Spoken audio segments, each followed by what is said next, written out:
이 시간 하나님께서 주시는 말씀은 요한복음 4장 11절부터 21절까지입니다. 요한복음 4장 11절부터 21절. 제가 개역개정으로 읽겠습니다. 사랑하는 자들아, 하나님이 이같이 우리를 사랑하셨는즉 우리도 서로 사랑하는 것이 마땅하도다. 어느 때나 하나님을 본 사람이 없으되 만일 우리가 서로 사랑하면 하나님이 우리 안에 거하시고 그의 사랑이 우리 안에 온전히 이루어지니라. 그의 성령을 우리에게 주심으로 우리가 그 안에 거하고 그가 우리 안에 거하는 줄을 아느니라.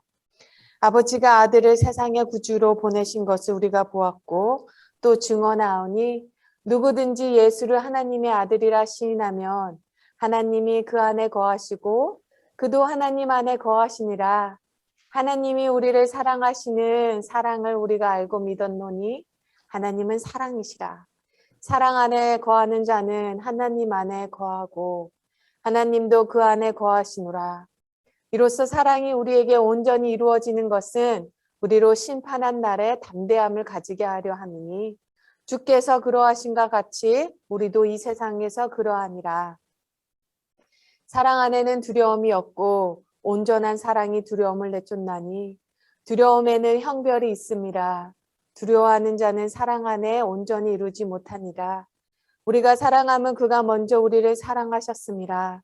누구든지 하나님을 사랑하노라 하고 그 형제를 미워하면 이는 거짓말하는 자니 보는 바 그 형제를 사랑하지 아니하는 자는 보지 못하는 바 하나님을 사랑할 수 없느니라. 우리가 이 계명을 주께 받았으니 하나님을 사랑하는 자는 또한 그 형제를 사랑할지라. 푸른 마르고 꽃은 시드나 하나님의 말씀은 영원히 서리라. 기도하겠습니다. 하나님 아버지, 성령님, 우리의 마음이, 우리의 눈이, 우리 안에 있는 문들이 아버지 하나님의 사랑에 눈이 활짝 떠지는 시간 되게 하여 주옵소서. 내가 죽었어야 했는데 그가 대신 죽으셨음을, 예수 그리스도께서 대신 죽으셨음을 우리 안에 정말로 나무에 대못이 단단히 박히는 것 같이 십자가 복음이 우리 마음 안에 단단히 박히게 하여 주옵소서. 성령님, 본문에 집중하게 하시고 인터넷과 모든 가정, 지금 가정에서 예배드리시는 모든 성도님들과 함께하여 주옵소서. 성령님, 지혜의 영을 부어 주옵소서. 예수님의 이름으로 기도합니다. 아멘. 이 시간에는요, 성경책과 좀 필기도구를 조금 준비하셨으면 합니다. 이번 독일에 다녀올 때 베를린에 있는 작센하우젠 수용소를 방문했습니다. 전철을 한참 타고서도 30분을 넘게 걸어서 도착한 그곳은 그런데 비극의 장소인 그 작센하우젠은요, 그 가는 길은 예상했던 것과 달리 너무 아름다웠어요. 길가에는 둘레가 한아름이 넘는다고 해서 아름드리 나무라 불리는 나무들이요 터널을 이루고 국도 변들의 집들은 깨끗하고 필드트립을 온 학생들의 수다 속에는 풋풋함과 건강함이 느꼈습니다. 사실 작센하우저는 처음부터 유대인 수용소가 아니었습니다. 처음에는 정치범들과 양심수들, 사회 부적응자들, 정가자들, 동성애자들, 여호와의 증인, 집시 등을 가두기 위해 대규모의 수용소를 만들었습니다. 그러다 1938년 이후 독일에 살던 유대인들이 잡혀왔고 전쟁 포로들이 많이 이송되었다고 합니다. 그렇게 그곳은 점차 사륙의 현장으로 변해간 것입니다.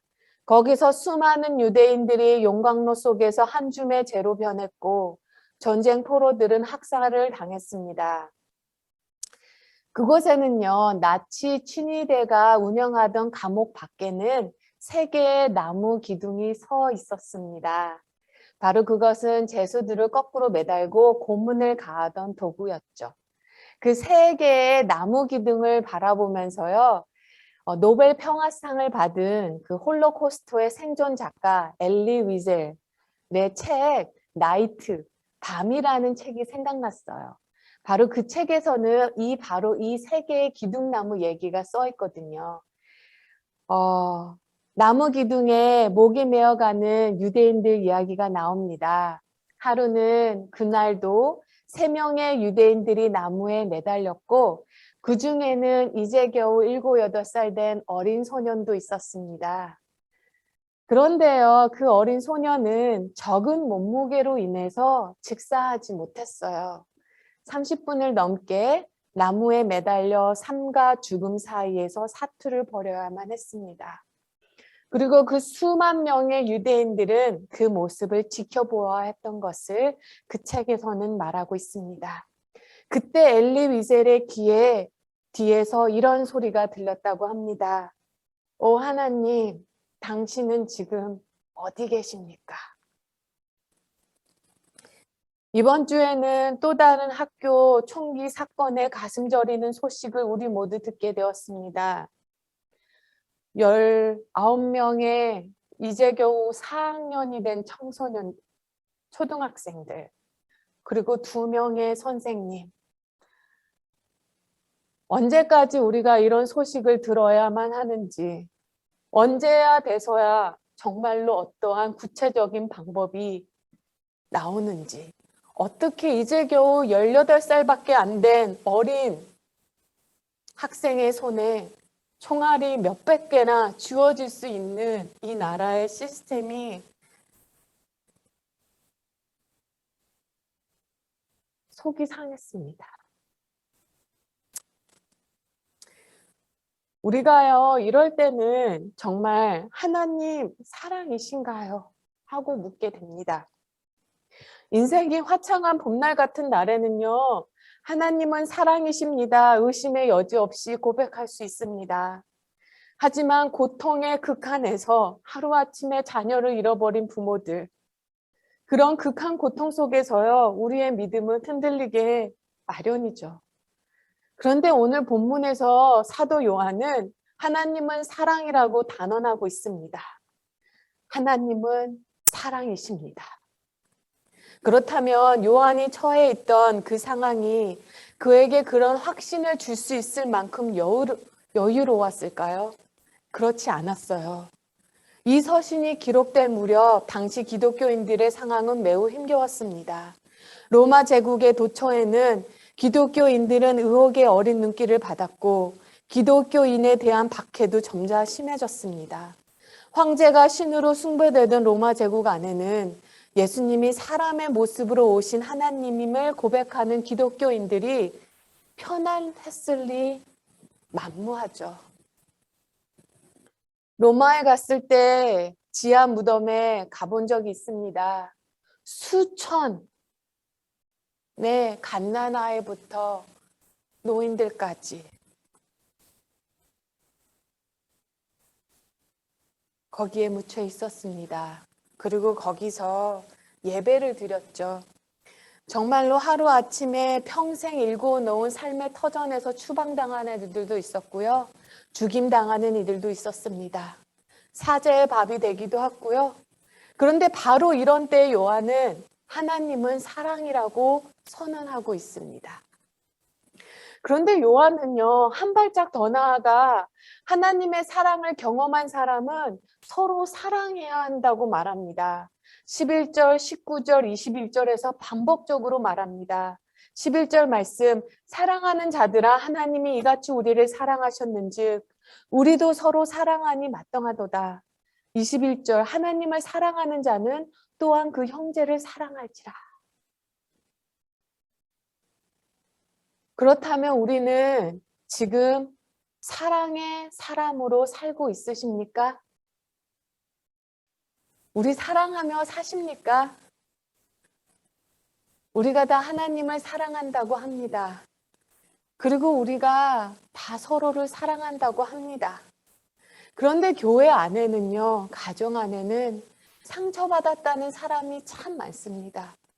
상처받았다는 사람은 많으나 상처 주었다는 이는 그리 많지 않습니다.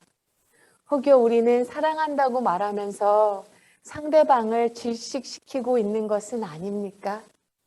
혹시 우리 오징어 같이 사랑하는 것은 아닙니까? 시인 최승호는요, 오징어 3이라는 시에서 이렇게 말합니다.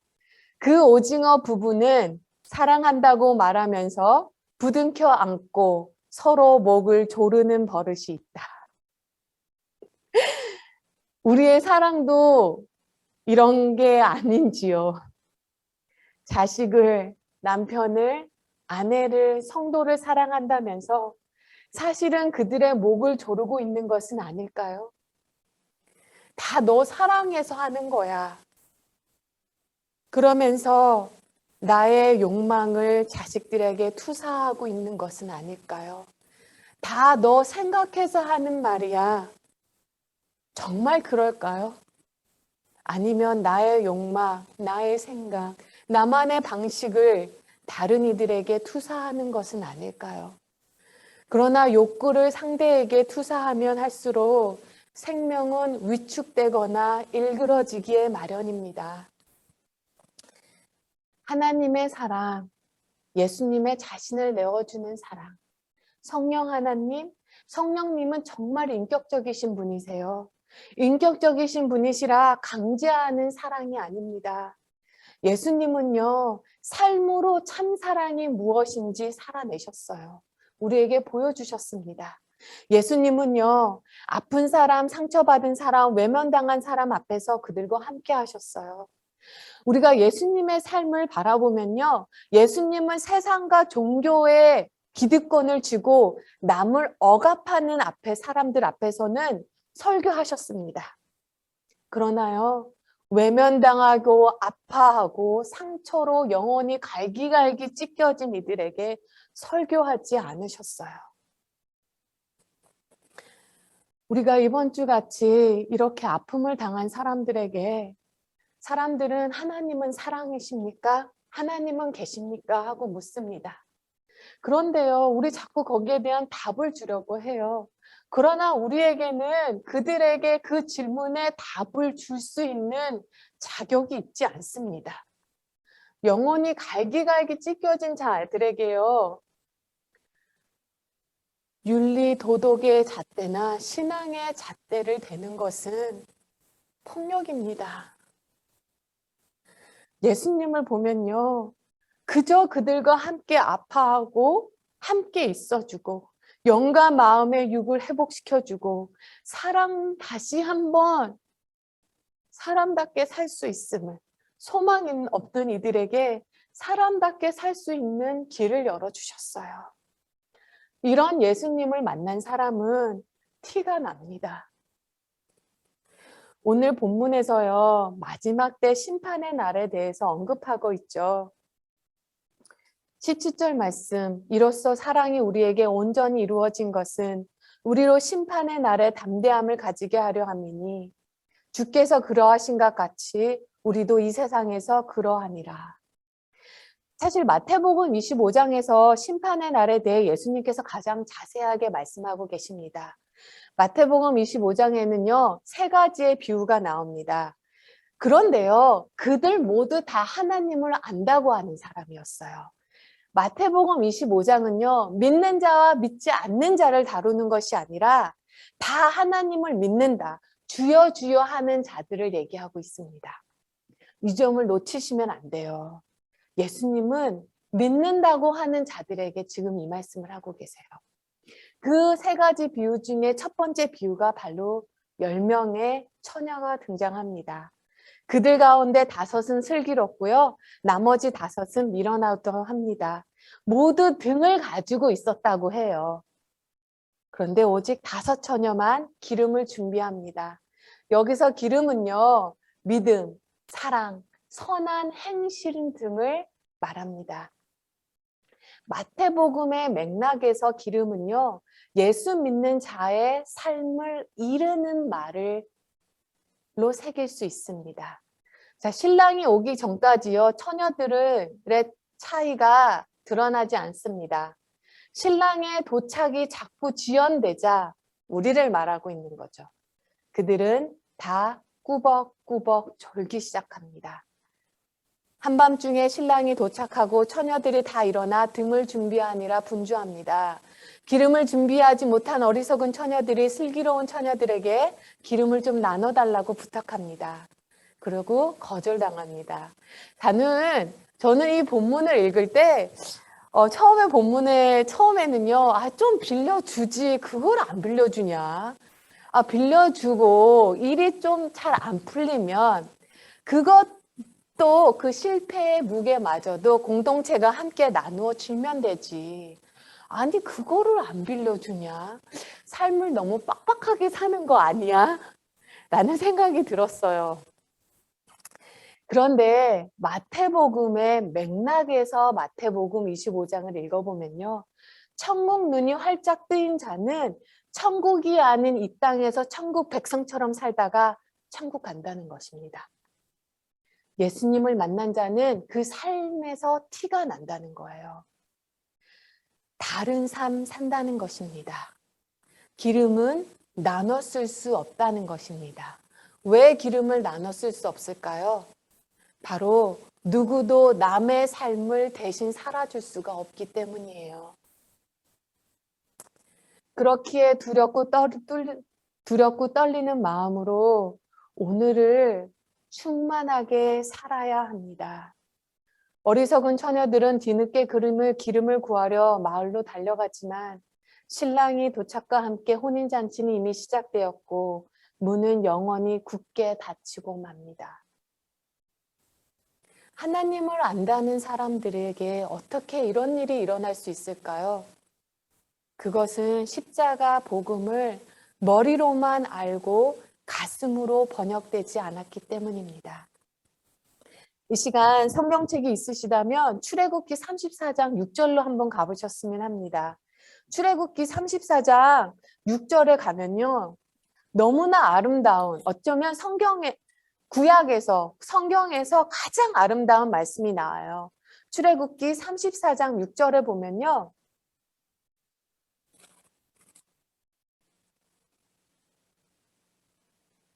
제가 읽겠습니다. 여호와께서 그의 앞에 지나시되 선포하되 여호와라 자비롭고 은혜롭고 노하기를 더디하시고 인자와 진실을 많은 하나님이라. 인자를 천대까지 베풀며 악과 가시를 죄를 용서하리라. 그러나 벌을 면제하지 아니하고 아버지 악행을 자손 3, 4대까지 보응하리라. 자, 우리가 이 말씀을 너무나 잘 알고 있죠. 모세가 하나님께 하나님의 영광을 보여달라고 합니다. 그리고 하나님은 그거는 가능하지 않는다고 하세요. 하나님의 영광의 빛을 보고 살아남은 자가 없다고 하십니다. 그러나 하나님은 은혜로우시게도 모세에게 하나님의 영광, 하나님의 뒤통수를 잠깐 보여주시죠. 여기에 보면요. 7절에 보면요. 인자를 천대까지 베풀며 악과 과실과 죄를 용서하리라. 죄에 대해서 세 개의 다른 단어를 나열한 것은요. 우리가 각각의 히브리어 단어를 정확하게 연구하여 이 세 개의 다른 단어가 뜻하는 죄가 무엇인지를 설명하라는 것이 아닙니다. 오히려 그렇게 하면 본문의 뜻을 놓쳐버리게 돼요. 중요한 것은 하나님께서 모든 종류의 죄를 용서하신다는 거예요. 그런데요, 이 본문을 잘 보면요, 모든 종류의 모든 죄를 용서하신다는 놀라운 일이 있지만 계속 읽다 보면 우리가 다른 문제를 발견하죠. 바로 후반부 말씀. 그러나 하나님은 벌을 면제하시지는 아니하고. 우리가 얼핏 보면 이 문장에 모순이 있다는 걸 볼 수 있어요. 모순같이 보인다는 거죠. 한쪽에서는 모든 죄를 용서하신다고 하고요. 다른 한쪽에서는 죄에 대한 벌을 면제하지 않으신다고 하십니다. 아니, 한쪽에서는 하나님께서 천국문을 여시고 내가 너의 모든 죄악과 허물과 죄를 용서하노라, 다 천국에 들어가라 하시면서 동시에 죄인을 처벌하지 않고 내버려 두지 않을 것이라는 것을 분명하게 말씀하고 계세요. 아니, 어떻게 한편으로는 죄인을 용서하고 다른 한편으로는 죄를 지은 모든 사람들이 벌을 받을 수 있을까요? 그것은 누군가 이미 그 벌을 받았기 때문입니다. 하나님이 그것을 어디에서 이루셨을까요? 바로 갈보리 십자가에서 가장 위대한 사랑을 나타내심으로 그렇게 하셨어요. 우리가 십자가를 바라볼 때, 예수님을 바라볼 때는 것은요, 그 어떠한 것보다 그 십자가에서 누군가가 나를 대신하여 죽었다는 것을 봐야 합니다. 내가 죽었어야 하는데 그분께서 죽으셨다는 거예요. 예수님께서 대신 죽으셨다는 것입니다. 사도 요한은요, 9절에서 이 하나님의 사랑이 우리에게 나타난 바 하나님이 자기 독생자를 세상에 보내셨다고 합니다. 우리가 이 구절을 딱 들으면요, 요한복음 3장 16절이 바로 떠오르죠. 왜냐하면 같은 사람이 썼으니까요. 하나님이 세상을 이처럼 사랑하사 무엇을 하셨다고요? 독생자를 주셨나니. 저는요, 여기에서 우리가 복음을 전할 때 이 주다라는 부분에서 그냥 쉽게 독생자를 보내셨어. 그가 죽임당하셨어. 그냥 이렇게 말을 하는데요. 그렇게 하지 마시고요.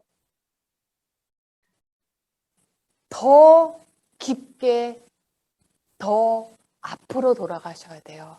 바로 당신이 죽었어야 했는데 그가 죽으셨다는 것입니다. 예수님이 대신 죽으셨다는 거. 바로 여기에서 시작하셔야 돼요. 하나님은 공의로운 하나님이십니다. 출애굽기 34장 말씀처럼요. 죄를 그냥 넘어가지 않으세요. 죄인을 죄 안 지은 것처럼 눈 감아주지 않으세요. 캘리포니아에서는요. 한국에서 검사셨는데 콜링을 받으시고 목회를 하시는 목사님이 계세요. 그분께서 하시는 말씀이 뇌물을 많이 받은 검사를 쥐약 먹은 검사라고 말을 한다고 하더라고요. 하나님은 부패한 심판관이 아니세요. 그러므로 하나님께서요, 우리를 용서하시기 위해 하나님께서 우리에게 당신의 사랑을 보여주시기 위해서 가장 먼저 죄의 문제를 다루셨어야만 하셨습니다. 바로 우리의 죄는 반드시 형벌을 받아야 하고 하나님은 그의 아들을 통해 그 죄를 벌하셨습니다. 예수님은요, 우리의 모든 죄악, 모든 허물, 모든 죄, all sin, every kind of sin, every sin that you commit. 우리가 태어난 순간부터 죽을 때까지 우리 삶의 모든 영역에서 모든 죄를 아시고 그 죄를 자신이 십자가에서 지셔야 함을 정확히 아시고 이 땅에 오셨습니다. 창세 때부터. 그리고 십자가에서 가에서 그 모든 죄를 짊어지시고 죄의 대가를 지불하셨어요. 그러므로 그리스도 안에 있는 자 결코 정죄함이 없습니다. 나의 지난날의 죄, 현재의 죄, 그리고 미래에 내가 앞으로 질 죄까지 다 용서하셨다는 거예요. 어떤 사람들은 만일 그렇게 말하면 사람들은 계속 죄 짓고 살 거예요 라고 말합니다. 앞으로 질 죄까지 다 용서받았다고 말하면 사람들은 더욱더 죄 짓고 살 거예요 라고 말합니다. 그런데 아니에요.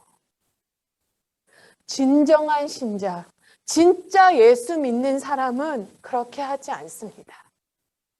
육신에 속한 악한 그 길 잃은 교인들은 그 말을 듣고 계속해서 죄를 짓게 될 것입니다. 그러나 진짜 제 용서함을 받았다는 것을 아는 자, 예수 믿는 자는 죄 짓고 싶어 하지 않습니다. 다시는 그렇게 살고 싶어 하지 않습니다. 그래서 디모데 전서 3장 16절에서 복음을 뭐라고 부르는 줄 아십니까? 경건의 비밀이라고 합니다. 우리가 율법도 있고 규칙도 있습니다. 이래저래한 많은 말로 할 수 있습니다. 그러나 우리를요, 거룩하게 만드는 것은, 우리가 거룩한 삶 살고 싶어지게 만드는 것은, 우리가 서로 사랑하게만 하고 살고 싶다고 만드는 것은요, 규칙이 아니에요. 바로 예수님이 나를 위해 대신하여 죽으셨다는 그 진리입니다. 그 진리가요, 더 이상은 전과 같이 살고 싶지 않게 만듭니다. 누군가 저에게 이렇게 물어볼 수 있을 거예요. 성경에서는 믿는 자에게도 심판이 있다고 하잖아요. 믿는 자에게 심판이 있습니다. 성경에는 믿는 자에게 심판이 있다고 합니다. 우리가 고린도 후서 5장 10절 말씀을 잠깐 보셔도 될 것 같아요. 고린도 후서 5장 10절에서요. 이는 우리는 믿는 사람을 말하는 거예요. 우리가 반드시 그리스도의 심판대 앞에 나타나게 되어 각각 선악간에 그 몸으로 행한 것을 따라 받으며 함이라. 그런데 오늘 본문 말씀 17절에서요. 그 심판대의 앞에 내가 앉았을 때 하나님의 사랑이 나를 담대함을 가지게 한다고 합니다. 심판대에 앉으시면 담대하십니까?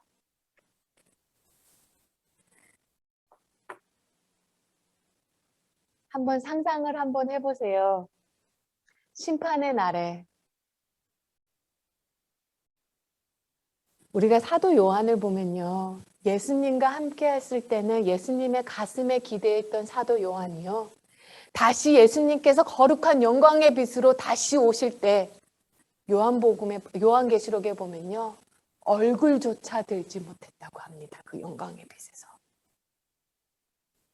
그 찬란한 예수님의 영광의 빛에서 수억의 천사와 함께 같이 오신 그 앞에서 차마 고개를 들지 못하고 떨었다고 해요.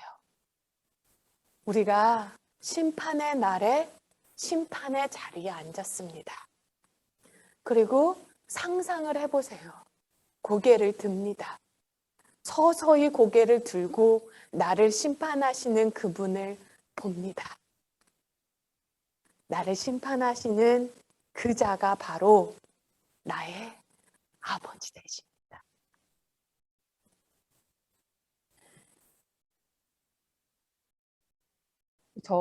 우리 딸은요, 아빠가 출장을 갔다 오거나 한동안 집을 비웠다가 집에 들어오면요, 아빠 왔다 그러면요, 2층에서부터 아빠 하면서 계단을 막 내려옵니다. 그러다가 넘어질 때도 있어요. 그날에 내가 고개를 들어 나를 심판하는 자를 바라봤는데요, 내 아버지 되세요. 나를 심판하는 그분이 바로 나를 위해 죽으신 분이세요. 그 담대함이 생기시죠? 요한은 반복해서 만일 우리가 서로 사랑하면 하나님이 우리 안에 거하시고 그의 사랑이 우리 안에서 온전히 이루어진다고 말합니다. 사랑은 참 기이한 게요. 다 줘버리면 줄수록 마음이 채워집니다.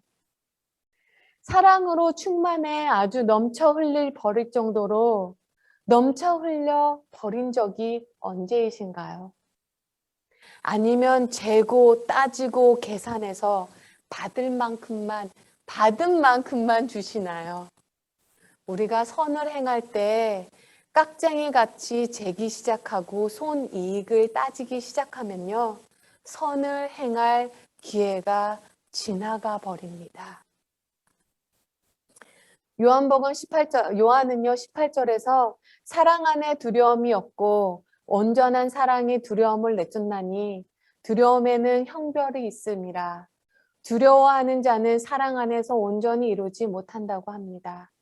백성의 지도자들 가운데 예수를 믿는 이들이 생겼지만 그들은 두려움 때문에 그 사실을 드러내지 못했습니다. 안전에 대한 욕구라는 한계를 넘어설 수 없었던 거죠. 내 삶의 균형이 깨지는 것이 두려웠던 것입니다. 그리고 주님이 따르라고 하신 그 길에 뛰어들지 못하고 그저 언저리만 맴돕니다. 그러나 믿음은 결단이고 모험입니다. 어쩌면 교회 나오는 것도 모험입니다. 나와는 다른 사람, 나와는 생각도 다르고 성향도 다르고 살아온 환경도 다르고 다른 사람과 함께 생활한다는 것 자체가 사실 모험이에요. 그런데 사도 요한은요, 20절, 21절에서 하나님을 사랑하노라 하는 그 형제를 하고 그 형제를 미워하면 이는 거짓말을 하는 자니 눈에 보이는 그 형제를 사랑하지 않는 자, 어떻게 보이지 않는 하나님을 사랑할 수 없다고 합니다. 하나님을 사랑하는 자는 또한 그 형제를 사랑한다고 합니다. 즉, 이 말은요, 하나님의 은총 안에 회복된 사람은 세상의 아픔을 자신의 아픔으로 인식하게 마련이라는 것입니다. 바로 형제, 자매의 아픔에 아파하지 않는 것. 바로 그것이 타락한 영혼의 징표라는 거예요. 아브라함, 요수와 헷셀은요, 진실을 외면한 사람. 즉 그들의 텅 빈 영혼보다 텅 빈 주머니에 더 마음이 쓰이는 사람을 보면서 인간의 영혼이 타락하여 한 조각의 고깃덩어리가 되었다. 라고 말합니다. 사랑하는 성도 여러분, 십자가 복음은요, 머리에서 가슴으로 번역되어야 됩니다. 교리로 머무르는 게 아니라요. 머리로 앓은 이 십자가 사랑은 가슴으로 내려와 내 가슴이 뛰어야 돼요. 그리고 가슴에서 손과 발로 번역되어야 됩니다. 손과 발로 번역되지 않은 십자가 복음은요. 우리 안에서 그릇된 권위주의와 영적 교만으로 고스란히 쌓이게 됩니다. 생각해 보면요. 초대교회는 정말 어느 때보다 사랑하기 힘든 때였습니다. 교회 밖에는 핍박이 있었고요. 교회 안에는 이단의 분열이 있었습니다. 그들은 가난했고 몸은 병들었습니다. 그때 당시 1년 평균 수입이 47, 48 데나리온이 채 되지 않았다고 합니다. 이 말은 한 데나리온이 하루 품삯이니까요. 1년에 2달 정도밖에 일 못하고 나머지 10달은 일이 없었다는 거예요. 그래서 예수님께서 포도밭의 비유를 말씀하신 겁니다. 그때 당시요, 달걀 하나가요, 한 데나리온이었다고 합니다. 그렇다면요, 단백질 섭취는 언간생심 꿈도 꾸지 못했습니다. 그러다 보니 병에 대한 면역성은 있을 수도 없었겠죠. 예수님 따라 사는 삶, 나누는 삶, 어느 때보다 함께 모여 예배드리지 못할 환경이었고 누구보다 남 사랑하기 힘들었습니다. 그런데요, 성경에서는 그 고난과 핍박 속에서도 함께 모여 예배드리기를 멈추지 말라고 하십니다. 요한은요, 함께 서로 사랑하라고 합니다. 정말 어느 때보다 사랑하기 힘든 때 그 누구보다도 서로 사랑하라고 합니다. 만일요, 초대교회 때 그들이 만일 사랑하기를 그만두었다면 고난과 핍박 속에서 교회는 사라지고 말았을 거예요. 사랑만이 살 길이었습니다. 아니, 사랑이 그들을 살렸어요. 사랑하지 않으면 하나님의 일 포기하게 됩니다. 그렇게 하나님의 일을 포기하면 내 삶에서 하나님의 이 일하심을 경험하지 못하게 됩니다. 그렇게 교회는, 성도는 공허한 입술의 신앙 고백만 있는 무성한 회칠한 무덤이 되고 맙니다. 함께 기도하겠습니다.